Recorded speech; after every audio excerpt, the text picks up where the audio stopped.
Olá! Estamos começando mais um programa Saúde em Foco. O tema de hoje será sobre alergia alimentar, mais especificamente sobre a alergia à proteína do leite de vaca, que é uma doença que vem acometendo muitas crianças, de difícil diagnóstico, com um tratamento às vezes um pouco complicado. Então hoje vamos conversar um pouquinho mais sobre esse tema, alergia à proteína do leite de vaca. Então eu gostaria de começar perguntando o que é essa doença alergia à proteína do leite de vaca? Camille, que é a gastropediatra, acho que poderá nos responder melhor sobre essa questão. Obrigada pelo convite. Realmente eu, como gastropediatra, recebo inúmeros casos no consultório.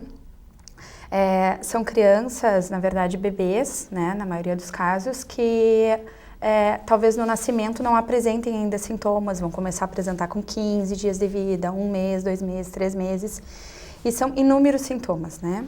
A criança que tem alergia à proteína do leite de vaca, ela é amamentada pela mãe, ou ela pode usar só fórmula infantil, né, por algum motivo que a mãe não pôde amamentar, e pode ter diarreia, vômito, alergia na pele, uma criança que fica muito resfriado, que chia o peito, que não desenvolve bem, não ganha peso, tem irritabilidade, então são diversos sintomas.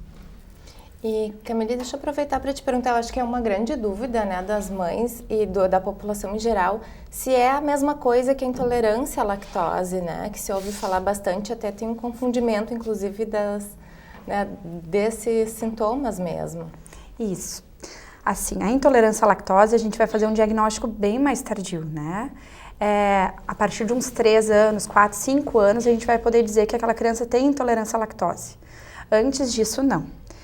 A intolerância à lactose, ela tem a ver com a lactase, com a enzima, não tem nada a ver com a proteína do leite de vaca, que é a nossa alergia, né? A criança que tem alergia à proteína do leite de vaca, ela não consegue degradar aquela proteína e aqueles sintomas já são desde o nascimento, nos primeiros meses de vida. A intolerância à lactose é a partir dos 3, 4 anos, então, e não consegue degradar a enzima, não tem a enzima para degradar a lactase, tá?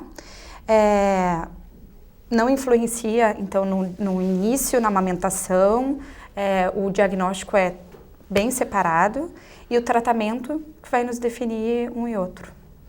E Camila, agora que a Camila estava falando de amamentação, quando tu recebe, né, essas mães que têm crianças com alergia à proteína do leite de vaca, como é esse manejo? Elas podem continuar, né? Elas, na verdade, podem continuar amamentando, mas como é que a gente consegue fazer esse manejo da amamentação, né? Conciliar a amamentação com essa alergia da criança?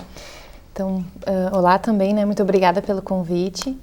Na verdade, as mães podem e devem continuar amamentando e nesse caso específico, com o diagnóstico confirmado da alergia à proteína do leite de vaca, essas mães devem realizar uma dieta de restrição do leite de vaca, né, dos alimentos que contêm o leite de vaca, e podem sim seguir amamentando, né, seguindo uma dieta de restrição materna. Então não teria nenhum problema, na verdade seria melhor, né, a mãe seguir amamentando e não fazer o uso das fórmulas, que seria bem como a Camille citou, né, em situações que o aleitamento materno não pôde ser mantido. E essa dieta de restrição das mães é um tanto quanto complicada, né? Exato. Até há pouco saiu, né, uma resolução que as mães acabaram fazendo uma junção, né? Se juntaram para conseguir que as empresas, que as indústrias colocassem no rótulo, né, os alimentos alérgicos para as mães terem ideia. Tu sente, assim, essa dificuldade dos produtos industrializados, né, de visualizar, de ver se realmente eles têm ou não esses produtos alérgicos ou leite, né? Na verdade, então, após o diagnóstico, né, eles buscam iniciar essa dieta de restrição e acabam produzindo quase toda a sua alimentação em casa, pela dificuldade de interpretação de rótulo dos produtos industrializados. Então, essa campanha, que é o Põe no Rótulo, né, que tu comentou, de fato, ela vai ajudar muito essa população a poder retornar, né, o consumo de alguns alimentos, porque muitos alimentos contêm os traços do leite, né, e muitas vezes no rótulo isso não está bem específico, né? A dieta materna vai ser fundamental para o diagnóstico, porque o diagnóstico é feito totalmente clínico, né? A mãe vai fazer a dieta, vai amamentar o bebê e ali, alguns dias, semanas, isso não está bem estabelecido quando que a mãe vai estar com o organismo limpo da proteína do leite, que a gente vai perceber se o bebê melhorou.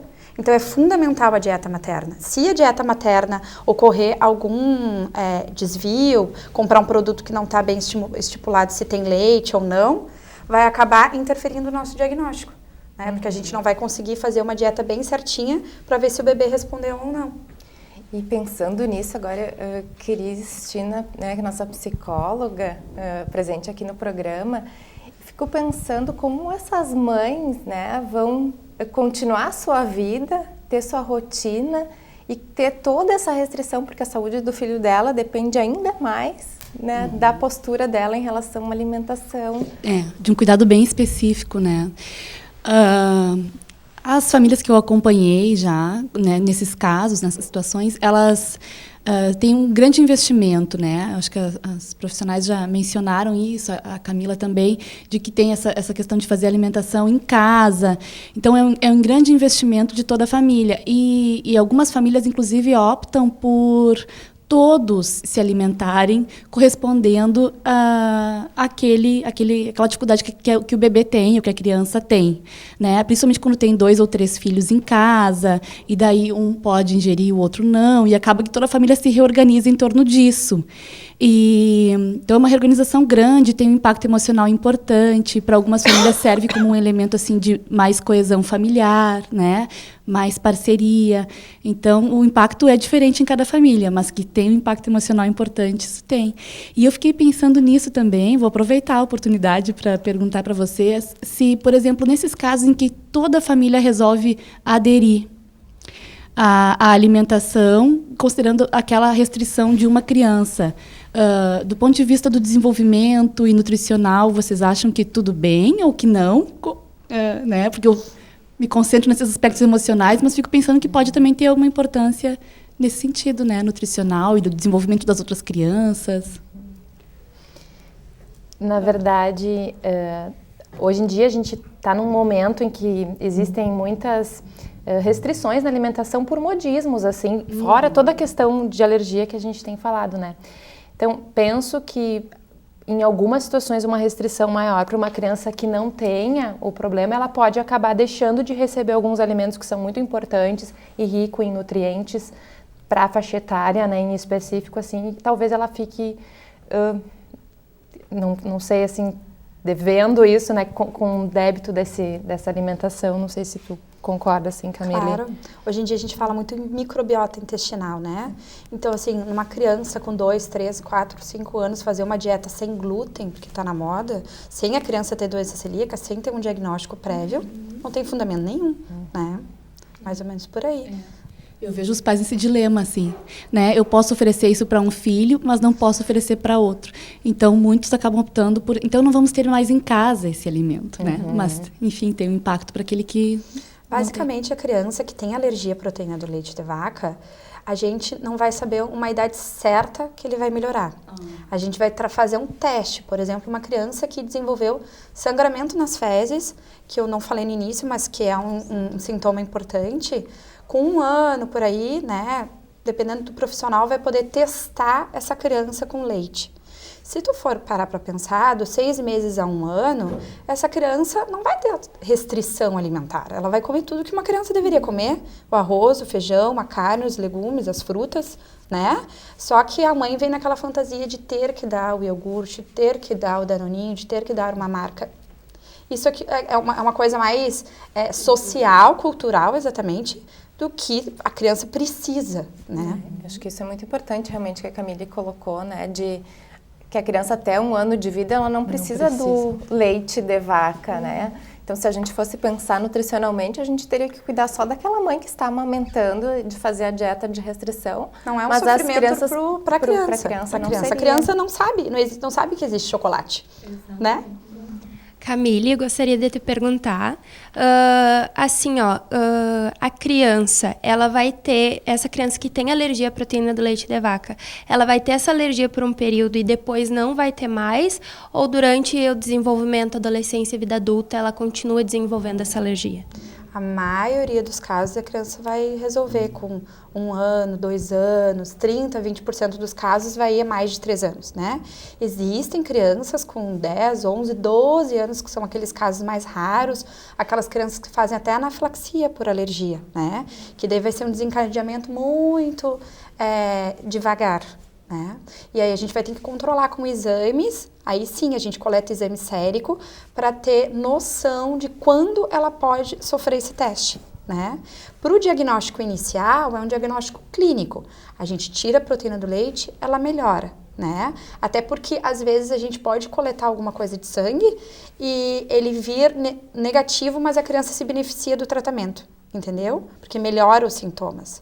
Agora, aquela criança que desenvolve por um período maior, de mais idade, a gente pode fazer testes terapêuticos e, enfim, maior parte vai melhorar com 2, 3 anos.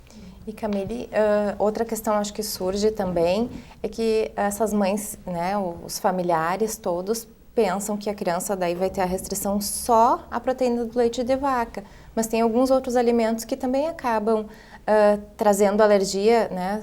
Alergia cruzada, assim, para a gente poder deixar mais simples, né? Fazem alergia a 2 ou 3 alimentos junto, né? Como é que a gente consegue manejar? A gente também vai, assim, eu como prática médica, a gente costuma, acho que a Camila também, tirar primeiro o leite.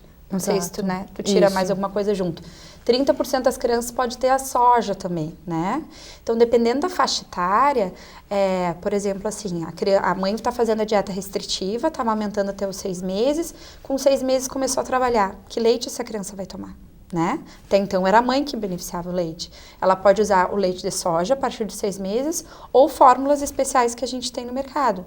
Então, nesse período, talvez a gente está fazendo a dieta direitinho, sem a proteína do leite, e apareceu algum sintoma alérgico.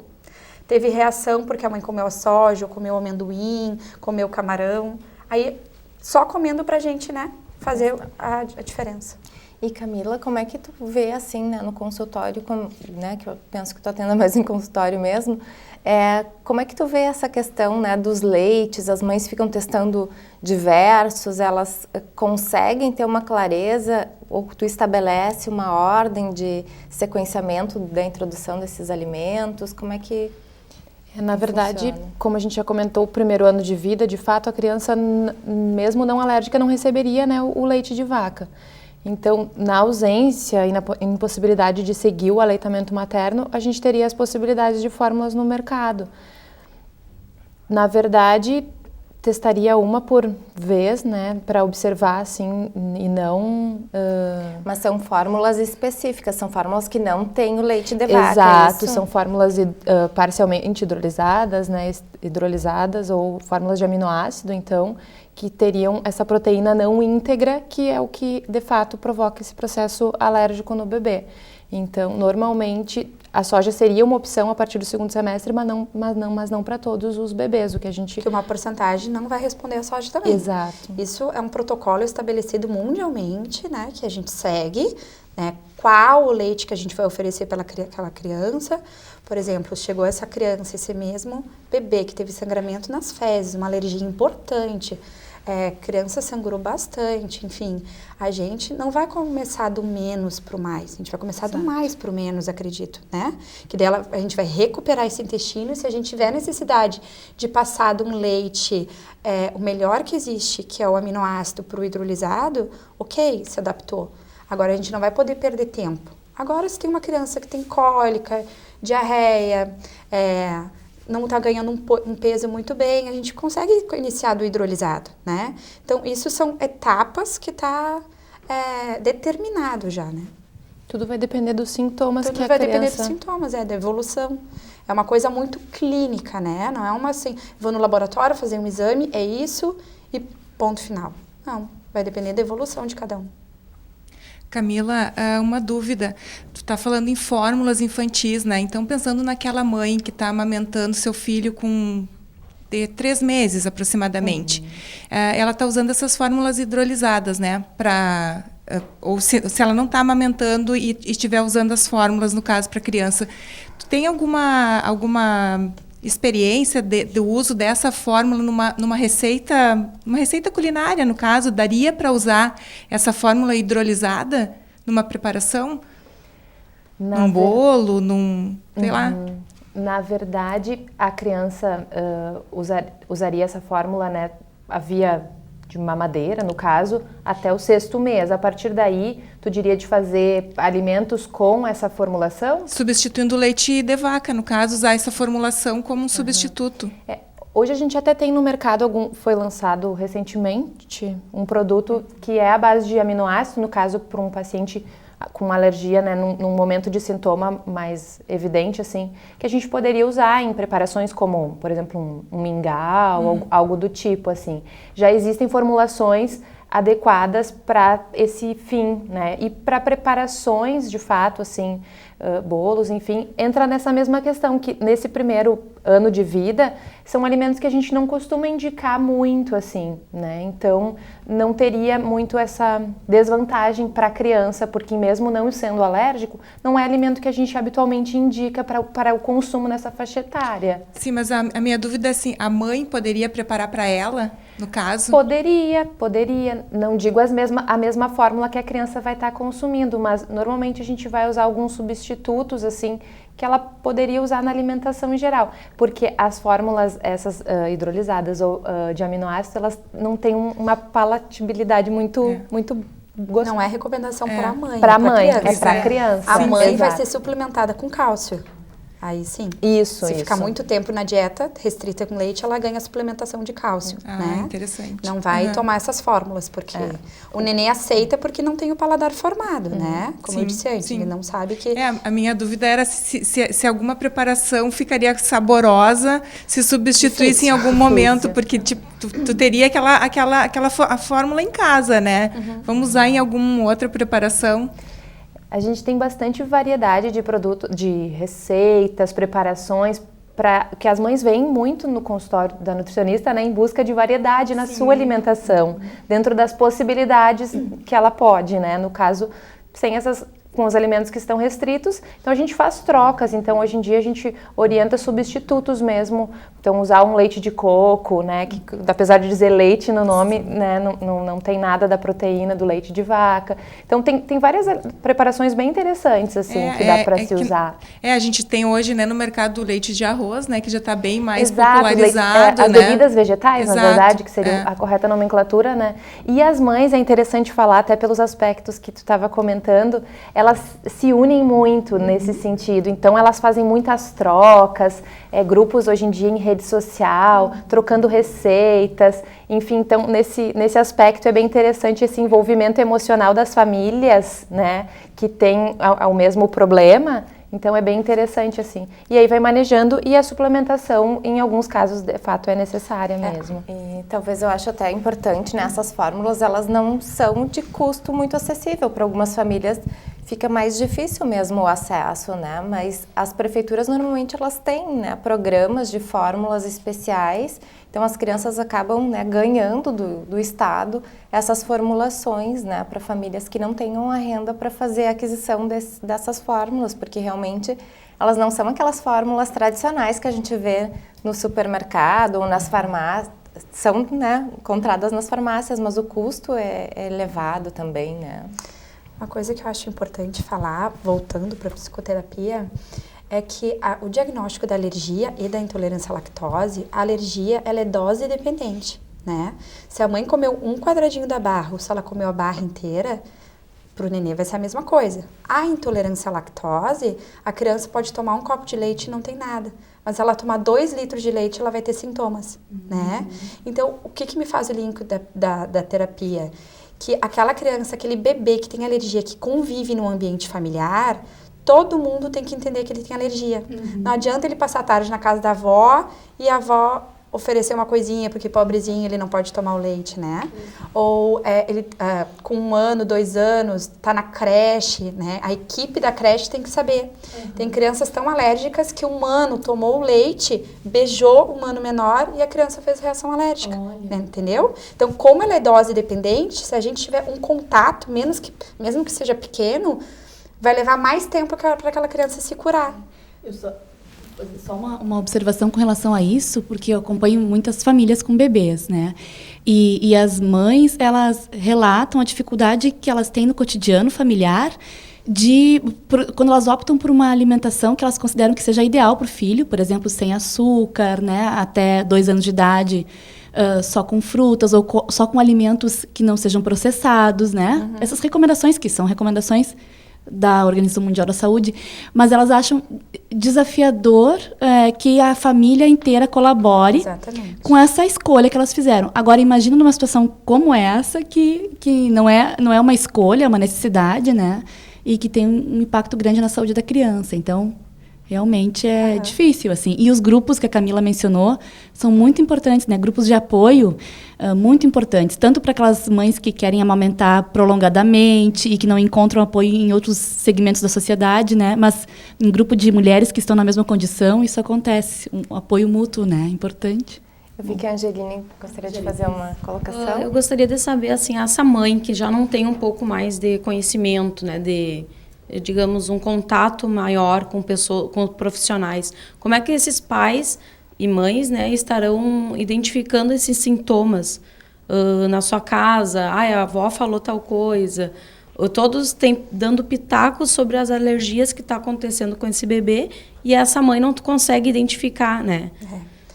Na verdade, assim, os sintomas iniciais, como eles são muito abrangentes, o nenê pode ter um diagnóstico errado, por exemplo, assim, um nenê que vomita demais, será que é refluxo, será que é alergia, né? Muito provavelmente essa criança vai ter contato primeiro, né, com o posto de saúde, né? O pediatra do posto de saúde pode encaminhar via rede pública para um gastropediatra se tiver dúvida, né? E assim, os sintomas, por que o diagnóstico é difícil, como a Fran falou no início? Justamente por isso, porque ele é muito abrangente, né? Então, às vezes, a gente vai ter que ver se ele tem vários sintomas que podem encaixar na alergia, que nem eu falei no início, diarreia, vômito, não ganho de peso, aquele nenê que tem muita cólica. Tu pode perceber que a cólica é um fenômeno natural do desenvolvimento do bebê, que acontece tardinha, né? Mas não vai dar ganho de peso, né? Essa criança vai se desenvolver bem. O refluxo, por exemplo, um bebê que vomita, mas ganha peso. É um bebê saudável, que desenvolve, que ganha peso, que ganha estatura, né? Passa a ser doença do refluxo quando interfere na vida da criança. E passa a ser alergia à proteína no leite de vaca quando a gente tem outras coisas associadas. Então, esse diagnóstico tênue tem que passar por um profissional que tenha um feeling maior para a gente conseguir diferenciar, entendeu? E já no primeiro momento então, se a mãe suspeita, né, que aquela criança tem vários sintomas ou está muito incomodada porque ele recebe a mamadeira ou o peito, enfim, e vomita todas as vezes, vamos ver se isso não é um refluxo, doença de refluxo, se não é um refluxo fisiológico da idade, que não está interferindo na bebê, se não é uma alergia, né? Isso só conversando e vendo outras coisas. Procurando os profissionais mesmo. E é importante realmente, né, fazer todo esse diagnóstico e fazer o tratamento com alimentação adequada com um profissional capacitado, né? Não dá para as famílias acabarem testando sozinhas, porque talvez complique mais, né, o porque tratamento. a diferença com a intolerância à lactose é muito difícil, né? Sempre tem uma avó para dizer tira a lactose. Isso, né? Ter essa e aí vai dizer que já fez a lactose, né, e não fez diferença, mas na verdade é que a dieta foi errada, né? Mariana, gostaria de comentar? Eu queria perguntar para a Nutri Camila se toda criança, e também para a doutora, se toda criança que tem alergia à proteína do leite, ela pode ter a intolerância à lactose ou não é regra? Se sim ou não. Não é regra, não né? Assim, é que como eu tinha falado antes, assim, né? Existe a intolerância à lactose primária, que é aquele nenê que nasceu com a intolerância à lactose, né? Que se a gente for comparar com o índice de alergia à proteína do leite de vaca, é infinitamente menor, né? Então, a gente vai tratar sempre esse bebê como alergia à proteína de vaca. Ele vai ter uma intolerância à lactose secundária, na maioria das vezes. Por exemplo, um bebê que teve uma gastroenterite, febre, diarreia, vômito. As viroses intestinais que a maior parte das crianças vão ter convivendo na creche, né? Ele pode ficar por um período com uma intolerância à lactose secundária àquilo, mas não que ele vai receber esse diagnóstico. por um tempo pode usar esse leite sem lactose para reestabelecer o intestino e melhorar, né? Agora, a criança mais velhinha, né, idade pré-escolar, enfim, escolar, que a gente vai dizer que tem esse diagnóstico de alergia e intolerância à lactose. Resumindo a tua pergunta, pode existir, mas 80, 90% dos casos vai ser alergia e não intolerância no início, tá? Claro que depois uma criança, sei lá, que tiver 12 anos e tem ainda, da exceção à regra que tem ainda alergia, ela pode desenvolver, né? Só que ela vai estar em dieta, né? Ela não vai ter contato com... Retirando a proteína, ela vai estar tirando Né? a lactose também, os alimentos. Então, infelizmente, estamos, né, indo para os encaminhamentos finais. Alguém mais gostaria de fazer alguma colocação? Isso. Então, eu acho que o programa de hoje foi muito esclarecedor sobre a alergia à proteína do leite de vaca, né, a diferenciação com a intolerância à lactose. Gostaria de agradecer a presença de todos e ficamos por aqui, então, hoje com mais um Saúde em Foco.